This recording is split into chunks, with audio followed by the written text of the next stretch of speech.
The Novo Nordisk stock has picked up momentum again, so let's take a closer look at the current situation to see whether it's likely to keep going up or if the risk is actually too high. In the long term, things have obviously gone very, very well with Novo Nordisk. Here, since 2016, the stock price went from €20 up to 135, so that's almost a 600% increase by June 2024. However, from that point on, it only went downhill. Since then, it's dropped by a good 60%, now down to €51.60. But it had already been down here below €40 at one point. Let's zoom in here on the last few months. Since the low point here in August, it's already gone up 33% again. So that's a significant increase, and even the recent price drop from €53 to €45 has almost been erased, because since September 29th, the price has gone up over 10% in the last few days, now reaching €51.67.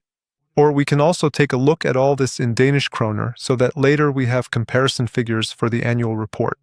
Because the annual report is, of course, in Danish kroner, and there the price went up from just under 300 in recent weeks to just under 400, and the market capitalization is now at 1.7 trillion Danish kroner. And why did the price drop again a few days ago before the recent rebound? For example, on September 29th, Morgan Stanley said that they expect Novo Nordisk's Alzheimer's study to fail, and also lowered the price target here. We can see here that it was reduced from $59 to $47. And with that, the price target is now below the current price of roughly $55.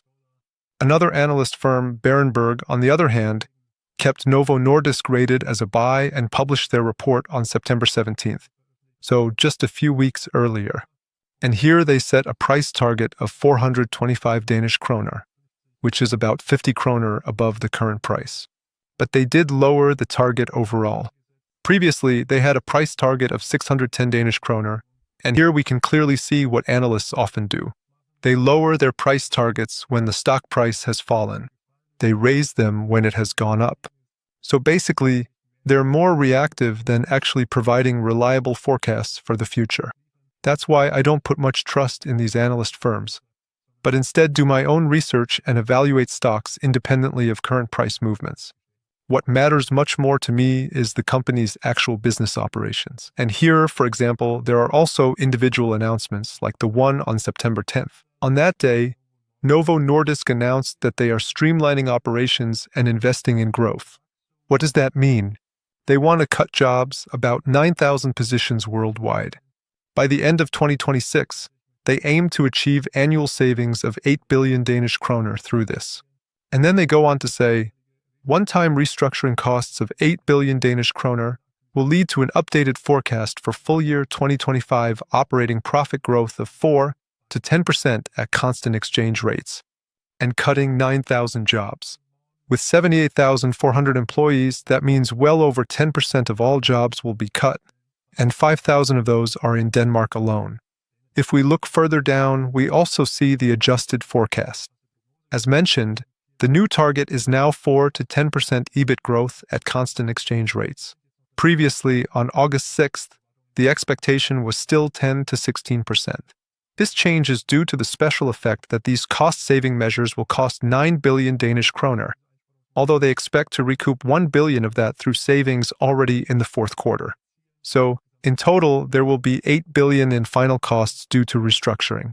Of course, this will lead to significantly lower profits this year, but in the future, it is expected to increase profits, or rather, not necessarily increase them directly, but the goal is to invest in growth. And as they state here at the top, these resources are to be redirected toward growth opportunities in the areas of diabetes and obesity, with the goal of reaching millions of untreated patients. To what extent all of this will succeed is, of course, another question, because such downsizing programs are very, very popular, especially with new CEOs or new managers. But often, this can also lead to difficulties because the people who worked there before usually did something important as well. And of course, this can sometimes lead to standstills or at least delays, especially if individual people or entire departments are suddenly missing, people who were previously part of certain processes, for example. Another piece of news here from September 15th. Novo Nordisk writes, thanks to European Union approval, Novo Nordisk's oral semaglutide is the first and only oral GLP-1 that reduces cardiovascular deaths, heart attacks, and strokes. And that was on September 15th.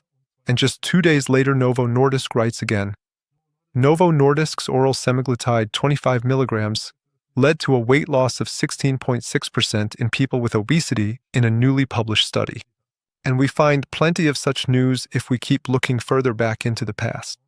And ultimately, we see that there are always studies, some that have gone well, some that have gone poorly, and ultimately, that's not what I, as a shareholder, focus on here. Instead, I look more at the bigger picture. How is Novo Nordisk's overall business developing in the long term? Are they in a good market position here? Yes, of course they are, as a leader in this industry alongside Eli Lilly, for example. But here you really have an industry leader, and they also have the means to invest a lot of money in research and development. They already have a broad customer base, and they already hold numerous patents, even though some do expire from time to time, of course. But precisely because of these significant opportunities to invest in research and development, they can, of course, outpace smaller competitors by discovering new drugs and creating new patents.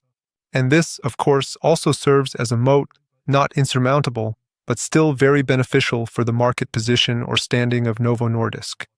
Now let's take a look at Novo Nordisk's long-term development, for example, since 2012. For instance, revenue went from 80 billion Danish kroner up to 300 billion, and net profit increased from 20 billion to 110 billion. The number of outstanding shares decreased from 5.5 billion to now 4.4 billion. So the company keeps buying back shares again and again. In addition, there are also dividends which have been continuously increased from 1.4 Danish kroner per share to now 11.4 Danish kroner. So, operationally, things have been going very, very well here in the long term. And over these more than 10 years, there have been numerous reports about study data, about problems, and about things that have gone well. But all of that is really just market noise, which ultimately isn't decisive. Not a single piece of news, but rather the overall operational development. And that has looked very, very good in the past. And I also see good chances that Novo Nordisk will continue to be and remain the market leader in this industry. And since we also have a growing market when it comes to diabetes and obesity, they also have opportunities here to continue increasing revenues and profits over the next 10 years, even if there are individual years with difficulties.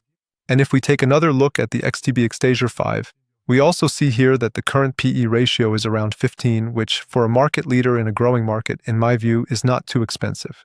And recently, when the share price was even lower, it was available at an even better price. I bought here for the first time, as we can see, at 59 euros in May. Then I bought again here in July at 55 euros. After that came the crash. Then I bought down here for 43 euros. Just a few days ago, during this brief dip here, I bought again at 46 euros.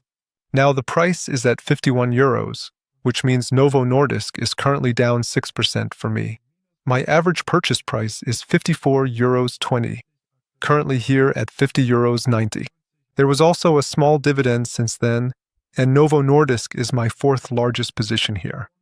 And if you also want to keep up with all my buys and sells in my community portfolio, then make sure to subscribe to this channel and turn on notifications, because every month I post a video where I invest 1,000 euros, and there are also extra videos whenever I sell stocks in my community portfolio. So that way you won't miss anything here. And if you want to follow my main portfolio as well, feel free to use the link in my video description to my analysis platform. So, as I said, I'm staying invested in Novo Nordisk. If the price drops, I might even buy more. And with that, see you next time.